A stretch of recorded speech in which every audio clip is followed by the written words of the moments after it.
The master Prakash classes YouTube channel आप सभी लोगों का स्वागत करता है। तो शाम के 7 बज चुके हैं और शाम के 7 बजे हम लोग अपनी आगामी परीक्षाएं उत्तर प्रदेश में यूपी टेट और सुपर टेट इन दोनों परीक्षाओं के लिए गणित के प्रैक्टिस सेट को सॉल्व करते हैं। हम लोग यहाँ पर जो अपने गणित के प्रैक्टिस सेट को सॉल्व करते हैं उसके मुख्यतः 3 उद्देश्य होते हैं। कि पहला उद्देश्य है कि भैया गणित सीखना है, गणित रटने का विषय नहीं होता है। जिस प्रकार हम लोग सामान्य ज्ञान अपना रटते हैं उस प्रकार गणित रटना नहीं है, गणित सीखना है।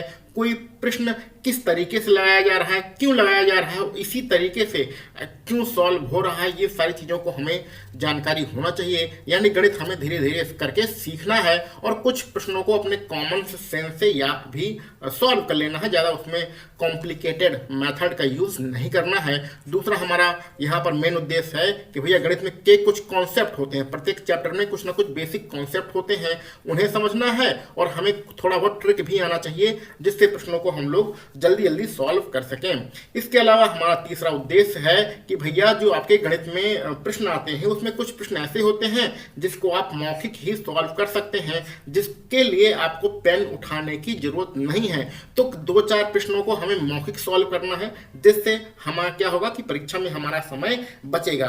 तो ये हमारे 3 उद्देश्य होते हैं। ये 3 उद्देश्य आपको प्रत्येक वीडियो की स्टार्टिंग में बताए जाते हैं जिससे आप अपने लक्ष्य से ना भटकें।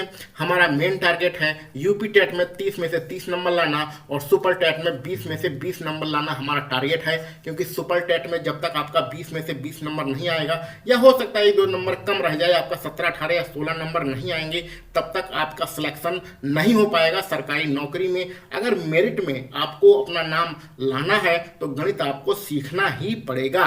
तो इस प्रकार से अपने मन से गणित के डर को खत्म कर दीजिए। बहुत सारी हमारी माताएं बहनें हैं, भाई बंधु हैं, मिलते रहते हैं और गणित की वजह से ही यूपी टेट और सुपर टेट की परीक्षा क्वालिफाई नहीं कर पाते हैं। तो गणित के डर को खत्म करिए। हम आपको एक बेहतरीन तरीके से गणित पढ़ाने वाले हैं और अपना एक ही उद्देश्य है कि भैया हमें सरकारी अध्यापक बनना है। कुछ भी हो जाए, कैसे भी हो जाए, कितना भी पढ़ना पड़े, कुछ भी करना पड़े, अपने आप को सरकारी अध्यापक बनना है। ठीक है। तो पिछली जो शिक्षक भर्ती थी 69,000, उसमें हमारा सिलेक्शन हो चुका है। तो एक बेहतरीन तरीके से हम आपको गाइड कर सकते हैं, आपका मार्गदर्शन कर सकते हैं। तो हमारे साथ लगातार बने रहिए। और गणित विषय को लगभग 12-13 साल से हम पढ़ा रहे हैं तो उसमें एक अच्छा खासा अनुभव है। तो इस अनुभव का आप फायदा उठाइए। चलिए स्टार्ट करते हैं अपने प्रश्नों को। आज हमारे पास जो प्रश्न है वो मिक्स प्रश्न है। 10 प्रश्न है, 10 अलग अलग चैप्टर के प्रश्न हैं, यानी मिक्स प्रश्न है। इनको हम लोग सॉल्व करते हैं। देखिए, जो आपका सुपर टेट का होगा और यूपी टेट होगा उसमें जो गणित के प्रश्न आएंगे, ऐसा नहीं कि सारे प्रश्न आसान होंगे। कुछ प्रश्न आसान होंगे, कुछ मॉडरेट होंगे और कुछ 2-4 प्रश्न आपको डिफिकल्ट भी मिलेंगे। तो यहाँ पर जो पहला प्रश्न दिख रहा है इसमें क्रमिक वृद्धि हो रही है। 2 हमारे प्रतिशत दिए गए हैं, दोनों प्रतिशतों में क्रमिक वृद्धि हो रही है। तो ऐसे प्रश्नों को कैसे सॉल्व करते हैं? ये पुराना एक घिसा पिटा सा मेथड है। यही मेथड हम लोग क्रमिक वृद्धि वाले प्रश्नों में लगाते हैं। ये लगा दीजिए। x पहला परसेंटेज होता है, y दूसरा परसेंटेज होता है। पहला परसेंटेज हमारा 20% है जो कि वृद्धि हो रही है, यानी कि ये जो वैल्यू है ये प्लस में रहेगी। y हमारा दूसरा परसेंटेज होता है जो कि कमी हो रही है 30% की, यानी कि कमी का मतलब होता है माइनस। जब कोई चीज़ घटती है तो उसको माइनस से रिप्रेजेंट करते हैं, जब कोई चीज़ बढ़ती है तो उसको प्लस से रिप्रेजेंट करते हैं। तो वैल्यू पर पुट कर दीजिए, अपना आंसर आ जाएगा। y की वैल्यू है 30। यहाँ जब समीकरण में y की वैल्यू माइनस के 30 रखेंगे तो ये पहला वाला जो आपका प्लस का चिन्ह है ये हो जाएगा माइनस में। तो x कितना भैया 20 है, y है 30 और नीचे है 100। देखिए कितना आसान सा प्रश्न है, कोई दिक्कत की बात नहीं है, बच्चों वाला प्रश्न है। पहले इसको सॉल्व करते हैं। -20 में से -30 जाएगा तो माइनस के 10 बचेगा। ठीक है। कुछ लोग ये कहते हैं कि भैया 20 में से 30 कैसे घट जाएगा? तो 20 में से 30 नहीं घटता है, 30 में से 20 घटता है। जो बड़ी संख्या होती है 30, उसी का माइनस का चिन्ह आता है। यहाँ 3 दूनी हो जाएगा 6 और यहाँ पर हो गया कितना आपका -16। -16% आपका आंसर आएगा। ये माइनस का चिन्ह क्या शो करता है? माइनस का चिन्ह ये शो करता है कि हमने अभी बताया कि माइनस मतलब होता है कमी, यानी कि आपकी कमी हो रही है। तो 16% तो आंसर है, लेकिन कमी वाला आंसर है, यानी विकल्प डी आपका सही रहेगा। गलती से ये जो है विकल्प सी 16% वृद्धि पर मत लगा दीजिएगा। कभी कभी ऐसा भी होता है परीक्षा में कि हम सॉल्व कुछ करते हैं और विकल्प कुछ टिक करके चले जाते हैं, तो ऐसा मत करिएगा। ठीक है। चलिए, सरकारी अध्यापक बनना है, इस सपने को तोड़ना नहीं है, लगातार मेहनत करते रहना है। कहीं भी सरकारी अध्यापक बनिए, टीजीटी करिए, पीजीटी करिए, आप प्राइमरी में आइए, बेसिक में नौकरी करिए, डीएसएसबी क्वालिफाई करिए, नवोदय विद्यालय क्वालिफाई करिए, या केवीएस क्वालिफाई करिए, या आर्मी विद्यालय में जाइए, कहीं भी जाइए, लेकिन सरकारी अध्यापक बनिए, बड़ा मजा है सरकारी अध्यापक में। ठीक है, चलो भाई आगे बढ़ते हैं। अगला प्रश्न है सरल करो। देखो भैया, इसमें आपको एक तरीका हम आपको बता दें, प्रश्न बहुत ही आसान दिख रहा है, एक तरीका बता दें इसको सॉल्व करना है। तो ये जो पूर्णांक संख्याएं हैं, यहाँ पर 1 है, यहाँ पर 2 है, यहाँ पर 3 है, यहाँ पर 4 है, सबको जोड़ना है। तो ये पूर्णांक संख्याएं पहले जोड़ लो, 3 3 6 और 4 हो जाएगा 10, यानी पूर्णांक संख्याएं 10 हो गई। अब जो फ्रैक्शन वाला पार्ट है, भिन्न वाला पार्ट है, उसे लिख दो प्लस का चिन्ह लगा के, 1/2 प्लस के 1/4 प्लस के 1/8 और प्लस के कितना हो गया 1/16। तो ऐसे प्रश्नों को सॉल्व करने का ये एक जो है ट्रिक होती है, इस ट्रिक को आप जानते रहिए। पूर्णांक संख्या को पहले जोड़ लेंगे, सब में जोड़ने का निशान है इसलिए हमने जोड़ा है, अगर बीच में कहीं घटाने का निशान होता तो घटाना भी पड़ता। तो पूर्णांक संख्याओं को पहले सॉल्व कर लिया है, फिर भिन्न वाली संख्याओं को सॉल्व करेंगे, अपना आंसर आ जाएगा। चलिए, यहाँ पर सबसे बड़ी संख्या है 16, एलसीएम आएगा 16, 2 का पढ़ा, इस 2 का पढ़ा 16 में पढ़ेंगे तो 2 8 16, 8 बार जाएगा, 4 पढ़ा 16 में पढ़ेंगे, 4 चौके 16, ऊपर गुणा करेंगे 4 बार, यहाँ 8 दूनी 16 और 16 एकम 16। ठीक है, इसमें तो कोई दिक्कत नहीं है, आसान है, सॉल्व कर लेंगे। नीचे रहेगा 16, ऊपर कितना हो जाएगा 8 4 12 और 3 हो जाएगा 15। अब देखो 10 में जोड़ना है 15/16, तो जो जोड़ने का निशान है ना, ये जो संख्या इस प्रकार से लिखी होती हैं, इसको हम लोग इस प्रकार से भी लिख सकते हैं 10 सही 15/16। ठीक है, तो ये दोनों एक ही चीज है, चाहे 10 प्लस 15/16 लिखो, चाहे 10 सही 15/16 लिखो, दोनों एक ही चीज हैं। और कहां पर कौन सा विकल्प दे रहा है, पहला विकल्प दे रहा है, यानी पहला विकल्प आपका बिल्कुल सही है। आगे बढ़े, वह छोटी छोटी संख्या ज्ञात करो जिसे किससे 35 45 और 50 से भाग देने पर प्रत्येक स्थिति में 5 शेष बचे। देखो ये इसको सॉल्व करने के लिए आप लोग क्या करेंगे, देखो ध्यान से समझो, यहाँ पर आपको 35 है और 45 है और कितना है 50 है, इसका आपको एलसीएम निकालना है। तो एलसीएम निकालिएगा, इसका एलसीएम निकाल के इसमें 5 जोड़ना है, ऐसा करेंगे तो आपका आंसर आ जाएगा। तो आपको 35 45 और 50 का लासापा निकालना है, जितना भी आए लासापा उसमें जोड़ दीजिएगा तो आपका आंसर आ जाएगा। ये इसका तरीका होता है प्रश्न को सॉल्व करने का, लेकिन हमने बताया है कि कुछ प्रश्न आपको मौखिक ही सॉल्व कर लेना चाहिए। तो चलिए, अगर हमें ये तरीका ना पता हो तो क्या हम ये प्रश्न छोड़ देंगे? नहीं, छोड़ेंगे नहीं, मौखिक ही सॉल्व करेंगे। कैसे सॉल्व करेंगे जरा ध्यान से देखिए। ठीक है, चलिए आगे बढ़े, इसको सॉल्व करते हैं। देखो भैया, ये यहाँ पे लिख देते हैं, 35 का मतलब होता है इसमें 7 और 5 गुणा हो रहा है, यानी कि वो संख्या जो 35 से कटेगी वो 7 से भी कैंसिल हो जाएगी और 5 से भी कैंसिल हो जाएगी। 45 का मतलब होता है कि 9 5 45, अगर कोई संख्या 45 से कट रही है तो वो 9 से भी कैंसिल आउट होगी और 5 से भी कैंसिल आउट होगी। और यहाँ पर 50 का पहाड़ा हमें आता है, इसलिए 50 को गुणनखंड करने की कोई जरूरत नहीं है। अब आगे ध्यान से देखते हैं, ये आपके आंसर हैं। आंसर का मतलब है आंसर है यानी कि इसमें 5 जोड़कर ये आंसर निकाला गया है। तो अगर इसमें से 5 घटा दें तो ये हो जाएगा 31 और कितना हो जाएगा 50 में से 5 जाएगा तो 45। 45 कहाँ लिखें, चलो 45 हो जाएगा। ये कितना हो जाएगा, इसमें 5 घटा दो तो 30 45 हो जाएगा। ठीक है, ये कितना हो जाएगा, ये 31 50 हो जाएगा। ये कितना हो जाएगा 35 10। हम क्या कर रहे हैं, प्रश्न को मौखिक सॉल्व कर रहे हैं। मौखिक सॉल्व करने के लिए क्या करेंगे कि ये जो संख्याएं हैं इसमें 35 का 45 का और 50 का भाग करेंगे, तो जिसका भाग चला जाएगा वही हमारा विकल्प सही रहेगा। ठीक है, ये हम करना चाह रहे हैं। क्या पहले आपका पहला वाला मेथड आपको पता चल गया, इस हिसाब से आंसर निकाल लीजिएगा। लेकिन अगर हमें इस प्रश्न को मौखिक सॉल्व करना है, विकल्प के माध्यम से सॉल्व करना है, तो क्या करना पड़ेगा, 35 का 45 का और 50 का पहाड़ा इन सब में पढ़िए और जिसमें चला जाएगा वही हमारा आंसर होगा। उसी तरीके से इसको सॉल्व करने की कोशिश कर रहे हैं। तो 35 का पहाड़ा तो हमें नहीं आता है, 35 का पहाड़ा नहीं आता, इसलिए हमने गुणनखंड कर लिया है 7 और 5 का। 45 का पहाड़ा भी नहीं आता है तो गुणनखंड कर लिया है 9 और 5 का। यानी कि अगर 7 से कट जाएगा तो 35 से भी कटना चाहिए। अगर कोई संख्या 9 से कैंसिल आउट हो जाएगी तो 45 से भी कैंसिल हो जानी चाहिए। ठीक है, लेकिन 50 का पहाड़ा आता है, 50 के लिए गुणनखंड नहीं किया। ध्यान से समझिएगा।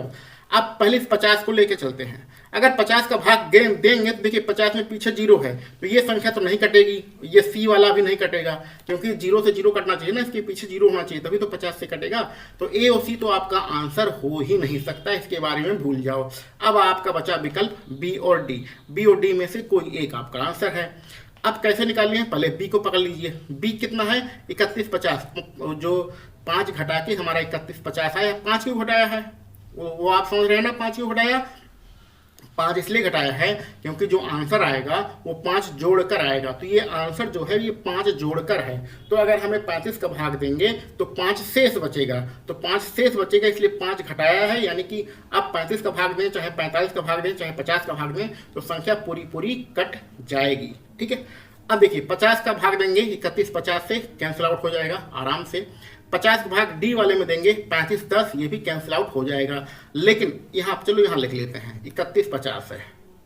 ठीक है, ये तो 50 से कैंसिल, ये हमें किससे कैंसिल करना है, 50 से कैंसिल आउट हो गया। अब 35 से करें, 35 का पकड़ा आता है नहीं तो 60 से करें, 60 का पकड़ा पढ़िए, 7 चौक 28, 3 बचेगा 35, ये कैंसिल आउट हो जाएगा। अगर 9 का इसमें पकड़ा पढ़े यानी 45 से कैंसिल आउट करने के लिए 9 का पकड़ा पढ़ना पड़ेगा। तो कितना 9 से 27 और 4 बचेगा, हो जाएगा 9 5 45, यानी कि ये तीनों संख्याओं से कैंसिल आउट हो रहा है। अगर डी वाला विकल्प ले लें जो कि 3510 है, इसको अगर 50 से कैंसिल करेंगे तब तो हो जाएगा। लेकिन अगर 35 से कैंसिल करने के लिए 7 का पकड़ा पढ़ेंगे तो 7 पन्ना 35, ये कैंसिल नहीं हो रहा है 7 से, तो ये कैंसिल नहीं हो रहा 7 से, यानी कि ये वाला हमारा आंसर नहीं होगा। विकल्प बी हमारा आंसर होगा। कितना 3150 और फिर इसमें 50 जोड़ देंगे तो हमारा आंसर आ जाएगा 3155। ठीक है, तो इन सारे प्रश्नों को जो एलसीएम और एचसीएफ वाले इस प्रकार के प्रश्न आते हैं उसको ज़्यादातर प्रश्न हम लोग विकल्प के माध्यम से ही सॉल्व करते हैं। तो समझाने में थोड़ा समय लग गया है, उम्मीद है आपको ये चीज़ समझ में आ गई होगी। अगर नहीं आ रहा है तो ये सिंपल मेथड है, इस मेथड से भी प्रश्न को सॉल्व कर लीजिएगा। चलिए भैया आगे बढ़ते हैं अगले प्रश्न पर। प्रथम 15 विषम संख्याओं का योगफल क्या होगा, इसका फार्मूला नोट करो आप सभी लोग। फार्मूला बहुत ही आसान होता है। प्रथम n विषम संख्याओं का योगफल। प्रथम n विषम संख्याओं का योगफल का जो फार्मूला होता है वो होता है n स्क्वायर, और यहाँ पर n की वैल्यू प्रश्न में कितनी दी गई है, n की वैल्यू 15 दी गई है, यानी कि हमें करना है 15 का वर्ग। और 15 का वर्ग कितना होता है, 225 होता है। 225 कहाँ पर है, विकल्प बी आपका बिल्कुल सही है। छोटा सा फार्मूला इसमें लगाना था। ये बार बार थोड़ा सा पेन लैग करता है, थोड़ा सा टेक्निकल खराबी है इसमें, किसमें, पावर पॉइंट में। आगे बढ़े, a माइनस बी आपका दिया है 5 और ए बी दिया है 8, ए स्क्वायर प्लस बी स्क्वायर का मान निकालना है, यानी कि सीधा सीधा दिख रहा है, बहुत ही आसान सा फार्मूला आपका लगाना है इसमें। a माइनस बी का होल स्क्वायर बराबर ए स्क्वायर प्लस के बी स्क्वायर माइनस के 2ab। ठीक है, a माइनस बी की वैल्यू है 5 का जब वर्ग करेंगे कितना हो जाएगा भैया, यहाँ पर 25, ये a स्क्वायर प्लस के बी स्क्वायर आपको निकालना ही है, माइनस के 2 और ab का मान है 8 दूनी हो जाएगा 16 उधर जाके जुड़ जाएगा तो कितना हो जाएगा 41, और इधर क्या बचा a स्क्वायर प्लस के बी स्क्वायर। बच्चों वाला प्रश्न है, ऐसे प्रश्न तो अगर पेपर में आ जाए तो मजा ही आ जाए। ठीक, चलिए आगे बढ़ते हैं। हाँ, ये प्रश्न देख के आपको घबराना नहीं है। देखो इस प्रश्न को देख के घबराना तो बिल्कुल भी नहीं है। यहाँ पर क्या करो कि जो a की वैल्यू है अनुपात में दी गई है उसको a को 1 मान लो, b की वैल्यू 2 मान लो और c की वैल्यू कितनी मान लो, 4 मान लो। अब अपना आंसर लिख देते हैं।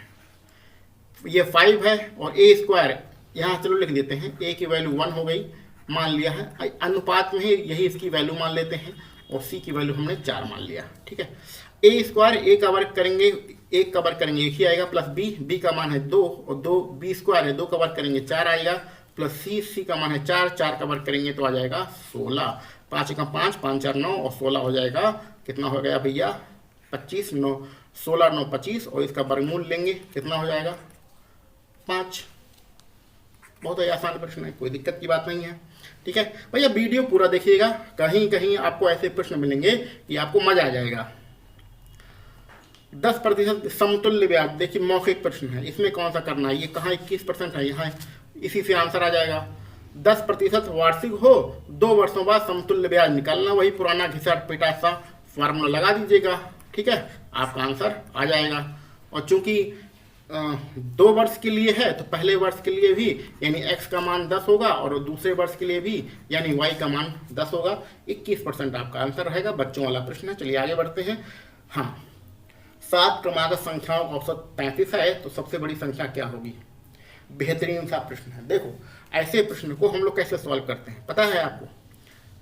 हम लोग ऐसे सॉल्व करते हैं, पहली संख्या मान लो x, दूसरी संख्या मान लो x+1, ठीक है, तीसरी संख्या मान लो x+2। क्रमागत है ना, क्रमागत का मतलब एक एक जोड़ के लिखना है, क्रमागत का मतलब एक एक जोड़ के लिखना है। ऐसे 7 संख्याएं मान लो और फिर 7 का भाग कर दो, औसत है 33, 33 कर दो, आंसर आ जाएगा। ये बच्चों वाला काम है, ऐसा नहीं करना है, ठीक है, जब छोटे थे तब करते थे।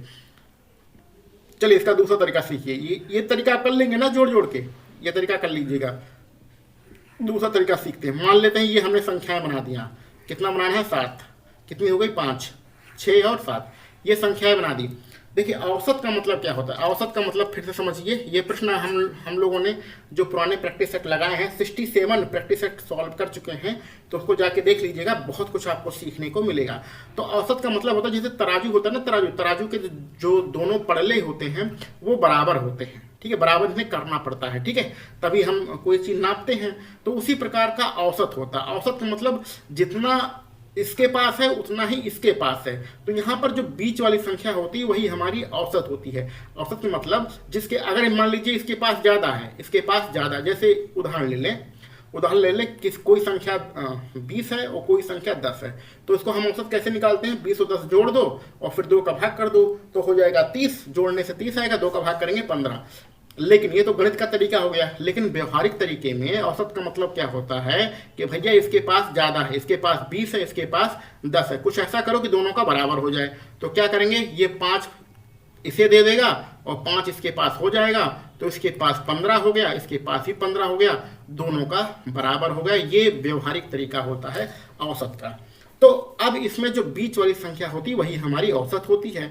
यानी कि अगर 7 संख्याएं हैं, ये 7 संख्याएं हमने लिख दिया, औसत इनका 33 है, तो यानी कि 3 संख्याएं एक तरफ होंगी और 3 संख्याएं एक तरफ होंगी, तभी ये बराबर होगा। और बीच में एक संख्या बच रही है और बीच वाली जो संख्या होती है वही हमारी औसत होती है। यानी कि ये संख्या का मान कितना है? 33। और ये क्रमागत संख्याएं हैं। क्रमागत संख्याएं का मतलब 33 से पहले कितना होगा? 32। 32 से पहले कितना होगा? 31। उससे पहले कितना होगा? 30। 33 के बाद कितना होगा? 34। 34 के बाद कितना होगा? 35। 35 के बाद कितना होगा? 36। सबसे बड़ी संख्या कितनी दे रही है? 36। पहला विकल्प सही। अगर सबसे छोटा पूछा जाए तो कितना होगा? 30। ये होता है एक व्यवहारिक तरीके से प्रश्न को सॉल्व करना। 7 संख्याएं थी, 7 संख्याएं हमने बना दिया। जो बीच वाली संख्या होती है वो हमारी औसत होती है, यानी कि बीच वाली संख्या की वैल्यू 33 होगी। क्योंकि ये क्रमागत संख्या है, यानी क्रम से संख्याओं को आगे और पीछे लिख दो, फिर चाहे छोटा पूछा जाए चाहे बड़ा पूछा जाए, हमारा आंसर निकल आएगा। अब कुछ लोग यहाँ पर प्रश्न ये करेंगे कि सर अगर 6 संख्याएं होती तो आप क्या करते? तो अगर 6 संख्याएं होती तो हम ये करते। देखो भैया, 6 संख्याएं होती तो 3 एक तरफ हो गई, 3 एक तरफ हो गई, तो बीच में क्या बचा? बीच में कोई संख्या नहीं बची। लेकिन हमारा औसत कितना है? 33। तो ये हमारा, अच्छा यहाँ क्रमागत ना देता, फिर 33 ना देके यहाँ पर हमारा औसत कुछ और लिखा होता, मान लीजिए 34 लिखा होता औसत, ठीक है, 34 नहीं, तब यहाँ पर औसत आपका क्या लिखा होता? 32.5 आपका औसत लिखा होता, ठीक है, हाँ 32.5 आपका औसत लिखा होता, 33 ना लिखता, क्योंकि अगर 33 लिखेगा तो दशमलव में आंसर आएगा। तो बीच की संख्या 32.5 हमारा औसत होता। क्योंकि ये क्रमागत संख्याएं हैं, यानी कि ये होती है हमारी 33, ये होती है 34, ये होती है हमारी 35, और उससे पहले ये होती हमारी 32, और ये होती 31, और ये होती हमारी 30। तो अगर इस प्रकार से 6 संख्याएं होती तो आपका औसत 32.5 लिखा होता। आप बीच में 32.5 मान लेते, कोई संख्या तो है नहीं, लेकिन अपने मन से आपने मान लिया 32.5, तो उसके आगे आपने 3 संख्याएं क्रम से लिख दी, उसके पीछे आपने 3 संख्याएं क्रम से लिख दी। इसमें फिर बड़ी छोटी निकाल सकते हैं। तो ये पूरा मेथड आपको समझा दिया गया है औसत का, कि अगर औसत के इस प्रकार से संख्याओं वाले प्रश्न आए तो ये गोला बना के आप कर लीजिएगा। बहुत ही आसान तरीका है। अगर ये तरीका नहीं समझ में आ रहा तो सिंपल वाला मेथड जो हमने पहले बताया था उससे भी आप कर सकते हैं। अगला प्रश्न आ चुका है, बहुत ही बेहतरीन प्रश्न है। किसी वस्तु को 20% लाभ के बजाय अगर 30% लाभ पर बेचें तो 50 रुपए का लाभ होता है। तो उसको बेचना था 20% में, लेकिन उसने बेचा 30% में, तो कितना प्रतिशत ज्यादा में बेचा? 10% ज्यादा में बेचा। तो रुपए में कितना ज्यादा मिल रहा है? रुपए में उससे ज्यादा 50 रुपया मिल रहा है। यानी कि यहाँ पर साफ साफ आपका ये दिया गया है कि 10% की वैल्यू 50 रुपया है। ठीक है, 20% में बेचना था लेकिन बेचा 30%। कितने में ज्यादा बेचा? 10% ज्यादा बेचा। तो कितना रुपया ज्यादा मिला? 50 रुपया ज्यादा मिला। तो कुल मिला के यहाँ पर कहने का मतलब कि 10% की वैल्यू 50 रुपया है। क्रय मूल्य निकालना है। क्रय मूल्य कितना होता है? किसी भी चीज का क्रय मूल्य 100% होता है। तो यानी कि 100% की वैल्यू आपको निकालनी है। ऊपर वाली संख्याओं में एक जीरो बढ़ा दीजिए, आपका आंसर आ जाएगा। 10% बराबर 50, तो 100% बराबर 500। कहां पर है? विकल्प सी। विकल्प सी आपका बिल्कुल सही है। ठीक, कोई दिक्कत नहीं है ना। आगे बढ़े, चलो भैया आगे बढ़ते हैं। ये प्रश्न तो भैया सारी परीक्षाओं, आपके जो यूपी टेट और सुपर टेट की परीक्षा होती है उसका फेमस क्वेश्चन है। उसका बहुत ही मतलब आप ऐसा समझ लीजिए कि फेवरेट क्वेश्चन है सुपर टेट और यूपी टेट का। इसमें ए की वैल्यू दी गई है 1 2 3 4, बी की वैल्यू दी गई है 1 2 3। आपको पहले ए माइनस बी निकालना, तो पहले ए माइनस बी निकालो। ए माइनस बी का मतलब जानते हैं आप क्या होता है? ए माइनस बी का मतलब होता है कि हमें ए का ही मान लिखना है, लेकिन जो बी में हो वो नहीं लिखना है। ये इसका मतलब होता है। आप चाहे तो कॉपी पर नोट कर लीजिए। ए माइनस बी का मतलब होता है जो आगे है। आगे क्या है? ए है। तो हमें ए का ही मान लिखना है, लेकिन वही मान लिखना है जो बी में ना हो। जैसे कि ए में 1 2 3 4 है, बी में 1 2 3 है। अब बी एक पहले लिखते हैं। एक दोनों में है, नहीं लिखेंगे। बी दोनों में है, यानी ए और बी दोनों में है, नहीं लिखेंगे। 3 ए और बी दोनों में, नहीं लिखेंगे। 4 ए में तो है लेकिन बी में नहीं है, तो यानी कि 4 हम लिखेंगे। उसके बाद ये मझला कोष्टक बना लेंगे। ये मझला कोष्टक बनाना हमें नहीं आता। ये बात समझ में आया? इसी प्रकार आप इसका मान निकालिए बी माइनस ए का। अब b माइनस ए का मतलब होता है कि हमें b का मान लिखना है। हमें b का मान लिखना है, सिर्फ b का मान लिखेंगे, लेकिन वही मान लिखेंगे जो a में नहीं होगा। तो b से देखो, b में 1 है तो a में भी 1 है, नहीं लिखेंगे। b में 2 है, a में भी 2 है, नहीं लिखेंगे। b में 3 है, a में भी 3 है, नहीं लिखेंगे। अब हमें b का ही मान लिखना है। ये a के 4 से कोई मतलब नहीं, हमें b का ही मान लिखना है। तो यानी कि इसमें कुछ नहीं बचा। तो यहाँ पर जीरो, जब कुछ नहीं बचता है तो जीरो नहीं लगाते हैं, ये खाली कोष्टक लगा देते हैं। ठीक है, अब आपसे जो पूछ रहा है उसका मान निकालो। a minus B union b minus, तो हमें a माइनस बी और b माइनस ए का यूनियन निकालना है। यानी a माइनस बी में जो निकाला है और b माइनस ए में जो निकाला है, दोनों को मिलाकर लिख दीजिए। यही हमारे उल्टे यू यानी कि यूनियन का मतलब होता है। सॉरी, उल्टा यू थोड़ी है, तो यू ही बना है। आगे बढ़ते हैं। कभी कभी बोलते कुछ है, हो कुछ जाता है। तो यहाँ 4 है, यहाँ क्या है? हमारा 4 है, यहाँ पर हमारा कुछ नहीं है। तो इन दोनों को जब मिला के लिखेंगे तो सिर्फ 4 ही तो आएगा। उसका मतलब यहाँ पर कुछ नहीं होता है। ये आपका मझला कोष्टक बना है। तो 4 कहाँ पे लिखा है? विकल्प सी में है। तो विकल्प सी आपका यहाँ पर बिल्कुल सही रहेगा। तो इस प्रकार से ये वेन डायग्राम वाले जो प्रश्न होते हैं इनको भी आप सीख लीजिएगा। इंपॉर्टेंट प्रश्न है, आपके पेपर में पूछा जाता है। तो इस प्रकार से हम लोगों ने इस प्रैक्टिस सेट में टोटल 10 प्रश्नों को सॉल्व कर लिया है। ये प्रश्न आपको कैसे लगे कमेंट बॉक्स में जरूर बताइएगा। अगर आपका कोई सुझाव हो, कोई शिकायत हो, तो उसको भी कमेंट बॉक्स में जरूर बताइएगा। इस वीडियो लेक्चर को अपने दोस्तों में, मित्रों में, सभी लोगों में शेयर कीजिएगा, जिससे अधिक से अधिक लोग हमसे जुड़ सकें। चलिए मिलते हैं अगले किसी वीडियो लेक्चर में। आप सभी लोगों को वीडियो देखने के लिए बहुत बहुत धन्यवाद।